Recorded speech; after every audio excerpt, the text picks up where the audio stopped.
ബജറ്റിന് മുന്നോടിയായിട്ടല്ല. ബജറ്റ് ഇപ്പോൾ പുതുക്കിയ ബഡ്ജറ്റാണ്. 19-ാം തീയതി വരെയാണ് അടുത്തു.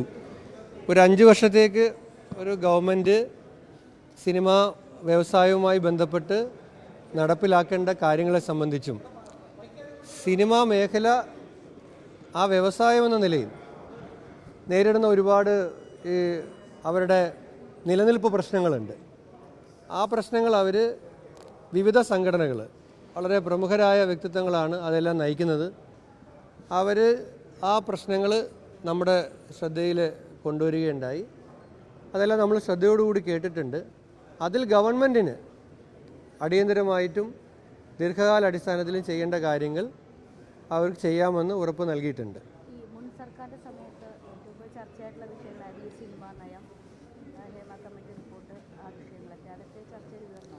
സിനിമാ നയത്തെ സംബന്ധിച്ച് ഞാനത് പൂർണ്ണമായിട്ടത് വായിച്ചിട്ടില്ല. പക്ഷേ ചില പ്രതിനിധികൾ, സംഘടനാ നേതാക്കന്മാർ പറഞ്ഞത് അതിൽ കുറേ കാര്യങ്ങൾ റെക്കമെൻഡേഷൻ സ്വഭാവത്തിലുള്ളതാണ്. അപ്പോൾ അത് ഒരു തീരുമാനമായി നടപ്പിലാക്കേണ്ട രൂപത്തിലേക്ക് അത് മാറ്റിയെടുക്കണമെന്നുള്ള രൂപത്തിലുള്ള അഭിപ്രായങ്ങൾ പറഞ്ഞു. അത് നമ്മൾ പരിശോധിക്കാം എന്ന് പറഞ്ഞു. ഏറ്റവും പ്രധാനമായിട്ട് അവരൊരു പ്രശ്നം, അത് ഈ ധനകാര്യ വകുപ്പുമായിട്ടും LSGD-യുമായിട്ടും നമ്മൾ ബന്ധപ്പെട്ട് പറയേണ്ട ഒരു കാര്യമാണ്. ഈ സിനിമയിൽ ഈ എൻ്റർടൈൻമെൻറ്റ് ടാക്സിനെ സംബന്ധിച്ചിട്ടാണ് അവരുടെ ഒരു പ്രധാനപ്പെട്ട പ്രശ്നം. അതിപ്പോൾ നമ്മളിപ്പം സംസ്ഥാനം വലിയ സാമ്പത്തിക പ്രതിസന്ധിയിലുണ്ട്. അതുകൊണ്ട് നമുക്ക് പെട്ടെന്ന് അക്കാര്യത്തിൽ ഒരു ഉറപ്പൊന്നും കൊടുക്കാൻ കഴിയില്ല. പക്ഷേ എൻ്റർടൈൻമെൻറ്റ് ടാക്സ് ഇൻഡസ്ട്രിയെ സംബന്ധിച്ചിടത്തോളം, തിയേറ്റർ ഉടമകളെ സംബന്ധിച്ചിടത്തോളം ഒക്കെ ഒരു വലിയ പ്രശ്നമാണ്. അത് അവർ ഒഴിവാക്കണം എന്നുള്ളൊരു നിർദ്ദേശം ഈ ചർച്ചയിൽ അവരെല്ലാവരും നമ്മുടെ മുൻപാകെ വയ്ക്കുകയുണ്ടായി. അതോടൊപ്പം തന്നെ സിനിമ ഇപ്പോഴും സിനിമയ്ക്ക് കേരള ഗവൺമെൻറ്റിൽ ഇൻഡസ്ട്രി സ്റ്റാറ്റസ് ഇല്ല. ഇൻഡസ്ട്രി എന്ന് പറയുന്നെങ്കിലും ഇൻഡസ്ട്രി സ്റ്റാറ്റസ് ഇല്ല. അപ്പോൾ ഇൻഡസ്ട്രി സ്റ്റാറ്റസ് ഉണ്ടെങ്കിൽ അവർക്ക് പല പ്രയോജനമുണ്ട്. പല കാര്യങ്ങളിലും അവർക്ക് ഇളവുകളുണ്ട്. ഇൻഡസ്ട്രിയിൽ വഴി ലഭിക്കുന്ന ഇളവുകളൊന്നും തന്നെ ഇതിന് ഇൻഡസ്ട്രി സ്റ്റാറ്റസ് ഇല്ലാത്തതുകൊണ്ട് ഇതിന് കിട്ടുന്നില്ല. അപ്പോൾ ഇതിന് ഇൻഡസ്ട്രി സ്റ്റാറ്റസ് നൽകണം എന്നൊരു പ്രശ്നം അവർ പറഞ്ഞിട്ടുണ്ട്. പിന്നെ ഈ സിനിമാ സംബന്ധമായ ഷൂട്ടിംഗ് സംബന്ധമായിട്ട് അല്ലെങ്കിൽ ഇതുമായി ബന്ധപ്പെട്ടൊക്കെ ഒരു ഏകജാലക സംവിധാനം, ക്ലിയറൻസസിന്, ഇതിൻ്റെ അനുവാദങ്ങൾക്ക് ഒക്കെ ഒരു ഏകജാലക സംവിധാനം ഉണ്ടാകണം എന്ന് അവർ ആവശ്യപ്പെട്ടിട്ടുണ്ട്. അത് തീർച്ചയായും ഗവൺമെൻറ് പരിശോധിക്കും. ഈ ടിക്കറ്റിംഗ് അത് ദീർഘകാലമായ അവരുടെ ആവശ്യമാണ്. ഈ ടിക്കറ്റിംഗ് 10-12 വർഷമായിട്ട് അവർ പറയുന്നുണ്ട്, നടപ്പിലായിട്ടില്ല. അതൊരു 6-7 മാസത്തിനുള്ളിലെങ്കിലും നമ്മളൊരു സമയം അവരോട് ചോദിച്ചിട്ടുണ്ട്. ഈ ടിക്കറ്റിംഗ് നടപ്പിലാക്കാനുള്ള നടപടി സ്വീകരിക്കാം എന്ന കാര്യം ഈ ചർച്ചയുടെ ഭാഗമായിട്ട് അവരെ അറിയിച്ചിട്ടുണ്ട്. പിന്നെ നമ്മളെ ടൂറിസവും കൂടെ നമ്മുടെ കയ്യിലാണുള്ളത്, നമ്മുടെ വകുപ്പാണ്. അപ്പം നമ്മുടെ ഇപ്പോൾ ഷൂട്ടിങ്ങിന് പോലും അവർ പറഞ്ഞു, ഒരു സർക്കാർ സംവിധാനത്തിൻ്റെ വരാന്ത ഷൂട്ട് ചെയ്യുന്നതിന് 1 ലക്ഷം രൂപ വരെയൊക്കെ വാടക വാങ്ങുന്നുണ്ട്. അപ്പോൾ ഒട്ടും ഒരു ഇൻഡസ്ട്രി ഫ്രണ്ട്ലി അല്ല കാര്യങ്ങൾ പലതും ചെയ്യുന്നതെന്ന് അവരുടെ പരാതിയാണ് പറഞ്ഞത്. നമ്മുടെ പല ഡെസ്റ്റിനേഷൻസും ഉണ്ടല്ലോ, ടൂറിസം ഡെസ്റ്റിനേഷൻസുകൾ, അതൊക്കെ ഒരു ഷൂട്ടിംഗ് സൗഹൃദമാക്കും. അതേപോലെ തന്നെ നമ്മുടെ ഇൻ്റർനാഷണൽ പ്രൊഡക്ഷൻ ഹൗസുകളൊക്കെ ഉണ്ട്. അവർക്ക് ഇവിടുത്തെ ഫിലിം മേക്കേഴ്സുമായിട്ട് ചേർന്ന് കൊലാബൊക്കെ ചെയ്യാൻ അവർക്ക് കഴിയുന്ന തരത്തിൽ വരികയാണെങ്കിൽ ഗവൺമെൻറ് അവരെ ഇടയ്ക്ക് നിന്ന് സഹായിക്കും. ചിലപ്പോൾ ഇവിടുത്തെ ഒരു ഫിലിം മേക്കർക്ക് വ്യക്തിപരമായി ചിലപ്പോൾ അത് കഴിഞ്ഞു എന്ന് വരത്തില്ല, അതിന് തടസ്സങ്ങളൊക്കെ ഉണ്ടാകാം.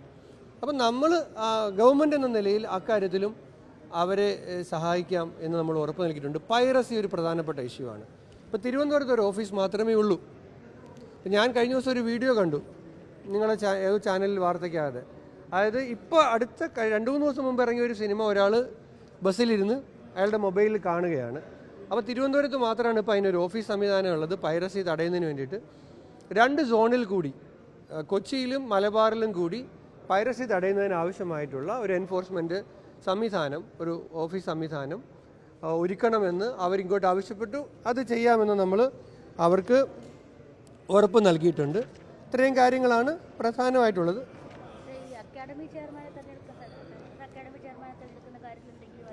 ചലച്ചിത്ര academy, Sangeetha Nataka academy, Lalithakala academy, സാഹിത്യ അക്കാദമി, ഈ അക്കാദമികളുടെ എല്ലാം തലപ്പത്തേക്ക് ചെയർമാന്, വൈസ് ചെയർമാന്, ചിലയിടങ്ങളിൽ സെക്രട്ടറി, ഇതിലെല്ലാം ഉള്ള ആളുകളെ കണ്ടെത്താനുള്ള ഏറ്റവും അർഹരായിട്ടുള്ള ആളുകളെ തന്നെ കണ്ടെത്താനുള്ള നടപടിക്രമം സാംസ്കാരിക വകുപ്പും സിനിമാ വകുപ്പും അതുപോലെ തന്നെ ഈ 2 വകുപ്പുകളാണ് പ്രധാനമായിട്ടും അക്കാഡമികൾ വരുന്നത് ആരംഭിച്ചിട്ടുണ്ട്. അധികം വൈകാതെ തന്നെ ശരിയായ ആളുകളെ തന്നെ കണ്ടെത്തണമെന്നുള്ളത് കൊണ്ടുള്ള ഒരു പ്രോസസ്സാണ്. അധികം വൈകാതെ തന്നെ ഇതിൻ്റെ എല്ലാം തലപ്പത്തേക്ക് ആളുകളെത്തും.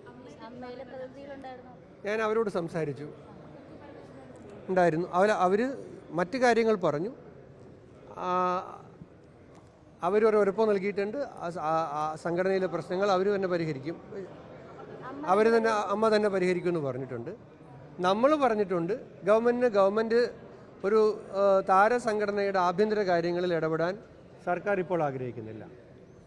അതിനപ്പുറത്തേക്ക് സർക്കാർ ഇടപെടേണ്ട ഒരു കാര്യമാണെങ്കിൽ ആ ഘട്ടത്തിൽ സർക്കാരിന് ഇടപെടാം. പക്ഷേ ഞാനതാ പറഞ്ഞത്, സർക്കാർ ഇടപെടേണ്ട തലം ആ വിഷയങ്ങൾ ഉണ്ടാകുമ്പോൾ സർക്കാർ നേരിട്ട് ഇടപെടും. അതിനിപ്പോൾ പരാതി പോലും വേണ്ട, സർക്കാർ ഇടപെടും. പക്ഷേ ഈ താരസംഘടനയുടെ ഇൻറ്റേർണൽ ഇഷ്യൂസ് ഉണ്ട്. ഇൻറ്റേർണൽ ഇഷ്യൂസ് പരിഹരിക്കേണ്ടത് ആ സംഘടനയാണ്. ഞാൻ പറഞ്ഞു അവരുടെ ഇൻറ്റേർണൽ ഇഷ്യൂസ് അവർ പരിഹരിക്കട്ടെ. അവർ പറഞ്ഞതാണ്. ഞാൻ നിങ്ങളോട് മുമ്പും പറഞ്ഞിട്ടുണ്ടായിരുന്നു, ആ സംഘടനയുമായി ബന്ധപ്പെട്ട പ്രശ്നങ്ങളിൽ ഗവൺമെൻറ്റിന് മുമ്പാകെ ഇപ്പോൾ ഒരു പരാതിയുമില്ല. പരാതി തന്നെ വേണമെന്നില്ല. ഗവൺമെൻറ് ഇടപെടേണ്ടതായിട്ടുള്ള എന്തെങ്കിലും വിഷയം വരുവാണെങ്കിൽ ഗവൺമെൻറ് ഇടപെടുന്നതായിരിക്കും. കൂടുതൽ വാർത്തകൾക്ക് news 18 Keralam YouTube channel subscribe ചെയ്യുക.